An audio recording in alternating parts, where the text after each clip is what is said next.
사사기 4장. 에훗이 죽고 나서 이스라엘 자손들은 여호와께서 보시기에 또다시 악한 일을 저질렀습니다. 그러자 여호와께서는 하솔에서 통치하는 가나안 왕 야빈의 손에 그들을 팔아 넘기셨습니다.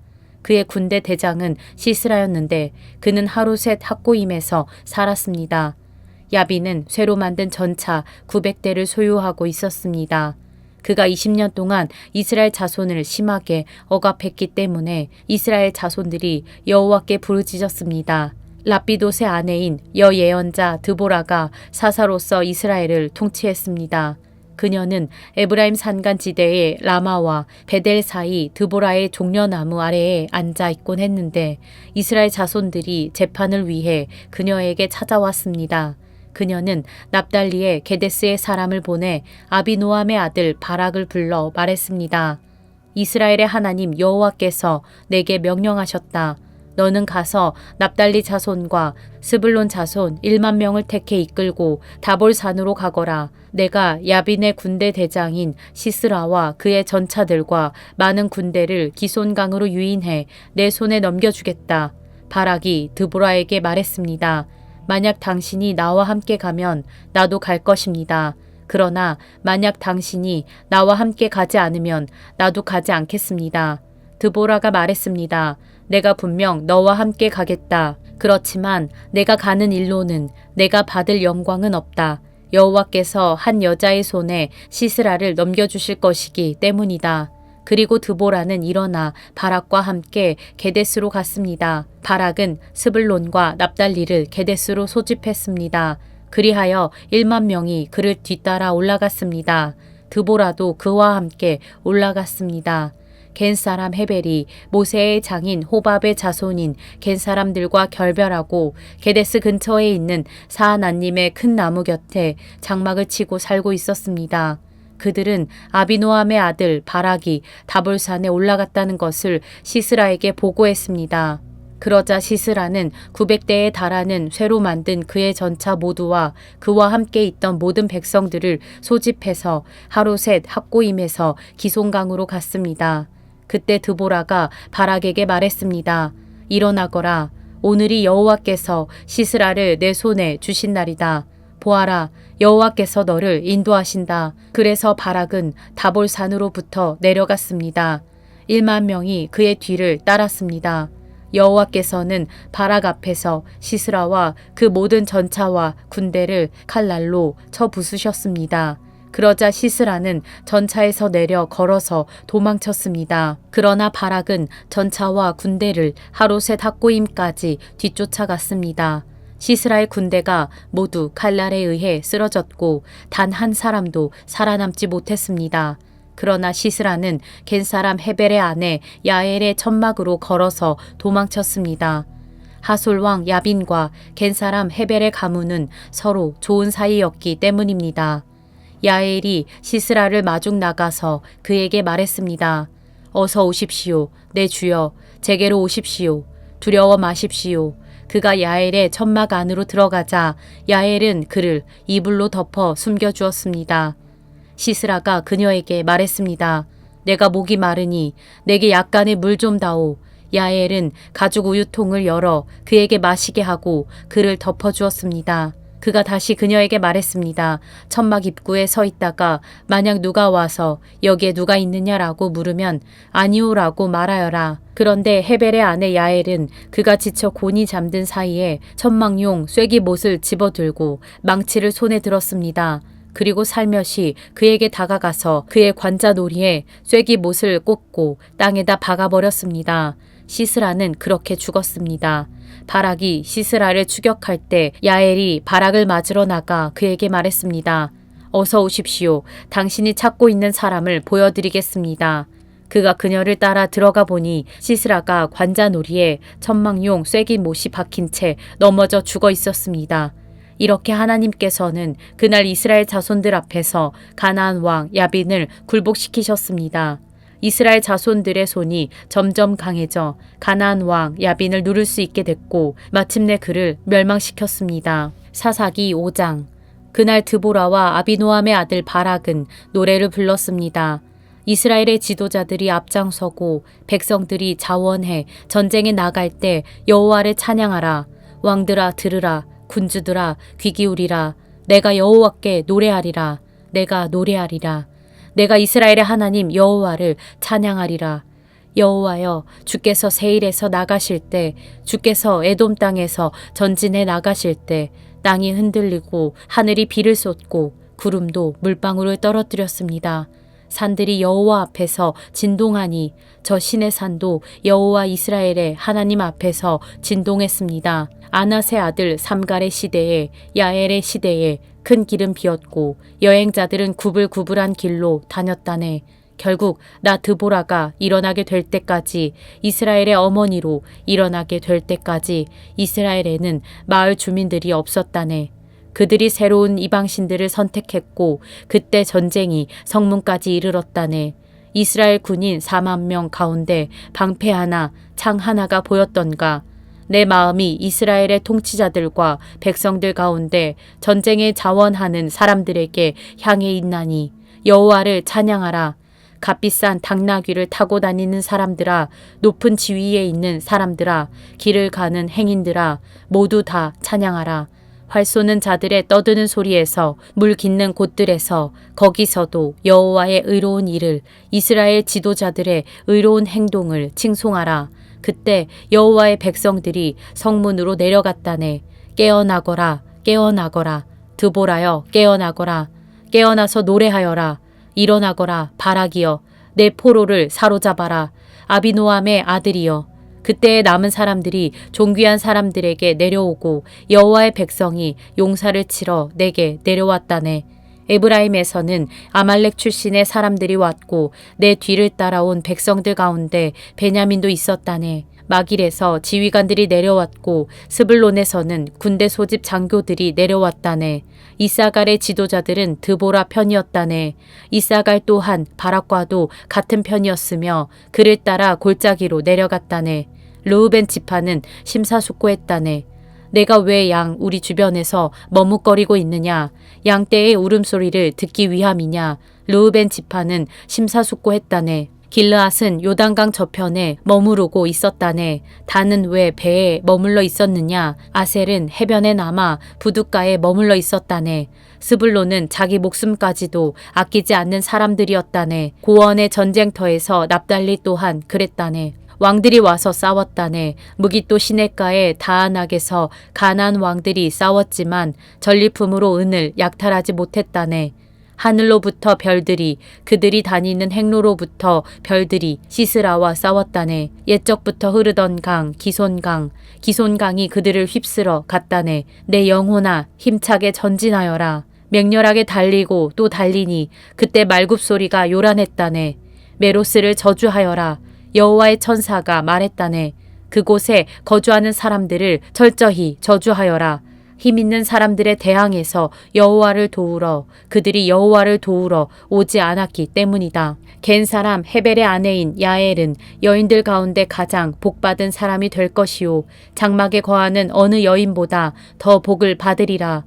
시스라가 물을 달라 하니 야엘은 우유를 주되 값비싼 그릇에다 응고된 우유를 갖다 주었다네. 한 손은 천막 고정용 쐐기봇을, 오른손은 일꾼들이 사용하는 망치를 잡았다네. 그녀는 시스라를 내려치고 그의 머리를 깨뜨리고 박살내 그의 관자놀이를 통과시켜 버렸다네. 그녀의 발 사이로 그가 고꾸라지고 넘어져서 드러 누워 버렸다네. 그녀의 발 사이로 그가 고꾸라지고 넘어졌다네. 고꾸라진 그곳에서 그가 죽어 쓰러졌다네. 창문 너머를 보면서 시스라의 어머니가 창살 뒤에서 부르짖었다네. 그의 군대가 오는 것이 왜 늦어지는 것일까? 그의 전차가 오는 것이 왜 시간이 걸리는 것일까? 그녀의 지혜로운 시녀들이 그녀에게 대답했다네. 실제로 그녀도 스스로에게 되풀이해서 말했다네. 그들이 전리품을 찾아서 그것을 나누고 있음에 틀림없다. 한 사람마다 한두 여자를 차지했겠지. 시스라는 색동옷을 전리품으로 얻었겠지. 전리품 색동옷을 수놓은 것, 앞뒤로 수놓은 것을 전리품으로 목에 두르겠지. 여호와여, 주의 모든 원수들이 망하게 하소서. 그러나 주를 사랑하는 사람들은 솟아오르는 해같이 힘차게 하소서.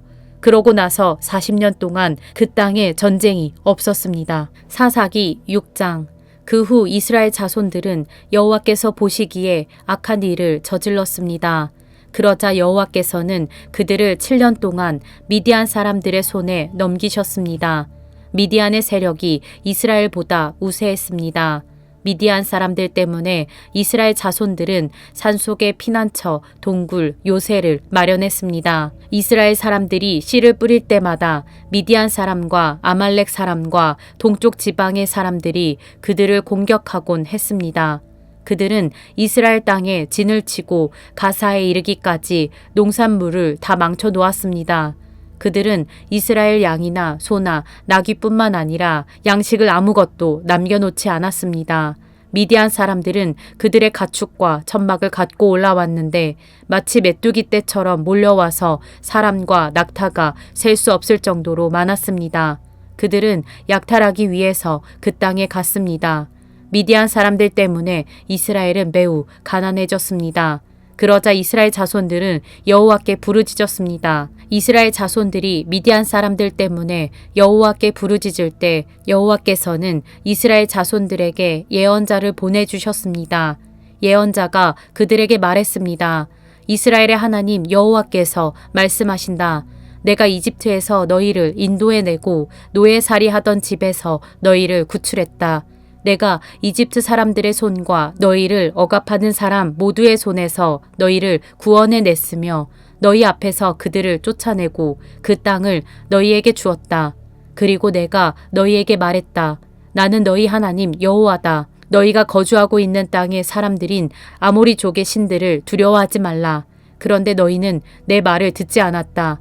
여호와의 천사가 아비에셀 사람 요아스의 땅인 오브라에 와서 떡갈나무 밑에 앉았습니다. 그때 요아스의 아들 기드온은 미디안 사람들에게 들키지 않으려고 포도즙 짜는 큰 통 속에서 밀을 타작하고 있었습니다. 여호와의 천사가 기드온에게 나타나 말했습니다. 그대 용맹스러운 용사여, 여호와께서 너와 함께 하신다. 기드온이 그에게 말했습니다. 내 주여, 여호와께서 우리와 함께 하신다면 왜 우리에게 이 모든 일이 일어나는 것입니까? 여호와께서 우리를 이집트에서 구출해내지 않으셨느냐? 라고 우리 조상들이 우리에게 말했는데 그분의 모든 기적들은 어디에 있습니까? 지금 여호와께서 우리를 버리고 미디안 사람들의 손에 우리를 넘기셨습니다. 여호와께서 그에게 말씀하셨습니다.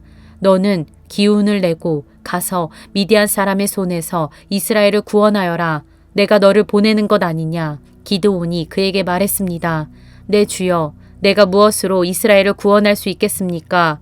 보십시오. 내 집안은 므낫세 가운데 가장 작고 나는 내 아버지의 집에서 가장 어린 사람입니다. 여호와께서 그에게 말씀하셨습니다. 내가 너와 함께 할 것이니 너는 미디안 사람들을 한 사람을 치듯이 무찌를 것이다. 기드온이 여호와께 말했습니다. 만약 제가 주께로부터 은혜를 입었다면 저와 말씀하시는 분이 주이심을 제게 표적으로 보여주십시오. 내가 주께 돌아와서 제 재물을 가지고 나와 주 앞에 놓을 때까지 여기에서 부디 떠나지 마십시오. 여호와께서 말씀하셨습니다. 내가 돌아올 때까지 내가 기다리겠다. 기드온이 안으로 들어가서 새끼 암염소를 준비하고 1레바의 밀가루로 누룩을 넣지 않은 빵을 만들었습니다. 그는 고기를 바구니에 담고 국물을 항아리에 담아서 떡갈나무 아래로 가지고 나와 그분께 드렸습니다. 하나님의 천사가 그에게 말했습니다. 고기와 누룩을 넣지 않고 만든 빵을 가져다가 이 바위 위에 놓고 국물을 쏟아부어라. 기드온이 그대로 했습니다. 여호와의 천사가 손에 든 지팡이 끝을 내밀어 고기와 누룩을 넣지 않고 만든 빵을 건드렸습니다. 그러자 바위에서 불이 나와 고기와 누룩을 넣지 않고 만든 빵을 태워버렸습니다. 그러고 나서 여호와의 천사는 그의 눈앞에서 사라졌습니다. 그가 여호와의 천사였음을 기드온이 깨닫고 말했습니다. 주 여호와여, 내가 여호와의 천사의 얼굴을 보았습니다. 그러나 여호와께서 그에게 말씀하셨습니다. 안심하여라. 두려워하지 마라. 너는 죽지 않을 것이다. 그래서 기드온은 그곳에서 여호와께 제단을 세우고 이를 여호와 샬롬이라고 불렀습니다. 그리하여 이것이 오늘날까지도 여전히 아비에셀 사람의 땅인 오브라에 있는 것입니다. 그리고 바로 그날 밤 여호와께서 그에게 말씀하셨습니다. 내 아버지의 가축 가운데 어린 수소와 다른 7살 된 어린 수소 한 마리를 취하여라. 내 아버지의 바알 제단을 허물고 그 옆에 있는 아세라를 쓰러뜨려라. 그러고 나서 이 요새 꼭대기에 내 하나님 여호와의 제단을 적절한 구조에 따라서 세워라. 그러고는 그 2번째 어린 수소를 취해서 내가 쓰러뜨린 아세라를 땔감으로 삼아 번제를 드려라. 그리하여 기드온은 그의 하인 가운데 10명을 데리고 여호와께서 그에게 말씀하신 대로 했습니다. 그러나 그의 가족과 성읍 사람들을 두려워해서 낮에 하지 않고 밤에 했습니다. 아침에 성읍의 사람들이 일어나 보니 바알 제단이 허물어져 있고 그 옆에 있던 아세라도 쓰러져 있고 새로 쌓은 제단에 2번째 어린 수소가 받쳐져 있었습니다. 그들은 서로 물었습니다. 누가 이 일을 저질렀느냐? 그들이 캐묻고 조사해 본 후에 말했습니다. 요아스의 아들 기드온이 이 일을 저질렀다. 성읍 사람들이 요아스에게 말했습니다. 당신의 아들을 데려오시오. 그는 죽어야 하오. 그가 바알 제단을 허물고 그 옆에 있던 아세라도 쓰러뜨렸기 때문이오. 그러나 요아스가 그와 대치하고 서 있는 모두에게 말했습니다. 당신들이 바알을 위해 변호하는 것이오. 당신들이 그것을 구해내겠소. 그를 변호하는 사람은 아침이 되기 전에 죽을 것이오. 바알이 만약 신이라면 그의 제단이 허물어졌으니 자기가 자신을 변호할 것이오. 그리하여 바알로 하여금 스스로 변호하게 하라 라고 해 그날에 그들은 기드온을 여룻바알이라고 불렀습니다. 그가 바알의 제단을 허물었기 때문입니다. 미디안 사람들과 아말렉 사람들과 동쪽 지방 사람들 모두가 함께 모여서 요단강을 건너고 이스라엘 평원에 진을 쳤습니다. 그때 여호와의 성령이 기드온에게 임했습니다. 기드온이 나팔을 불자 그 뒤를 따라서 아비에셀 사람들이 모였습니다. 그는 므낫세의 모든 사람들에게 사자들을 보냈습니다. 그러자 그들도 기드온을 따라 모였습니다. 그가 아셀과 스불론과 납달리의 사람들에게도 사자들을 보냈습니다. 그러자 그들도 올라와서 그들을 맞이했습니다. 기드온이 하나님께 말했습니다. 만약 주께서 말씀하신 대로 저를 통해 주께서 이스라엘을 구원하실 것이라면 보소서. 제가 타작 마당에 양털을 한 뭉치 놓아둘 것이니 만약 이슬이 양털 위에만 있고 땅바닥은 말라 있으면 주께서 말씀하신 대로 저를 통해 주께서 이스라엘을 구원하시는 줄로 제가 알겠습니다. 그리고 그렇게 됐습니다. 다음 날 아침 그가 일찍 일어나 양털을 짜니 양털에서 이슬이 물로 한 그릇 가득 나왔습니다. 그러자 기드온이 하나님께 말했습니다. 제게 화를 내지 마십시오. 제가 한 번 더 말하겠습니다. 부디 한 번만 더 양털로 시험하게 해주십시오. 양털만 말라있게 하시고 땅바닥 모두에는 이슬이 있게 해주십시오. 그날 밤 하나님께서 그렇게 하셨습니다. 양털만 말라있고 땅바닥에는 온통 이슬이 있었습니다.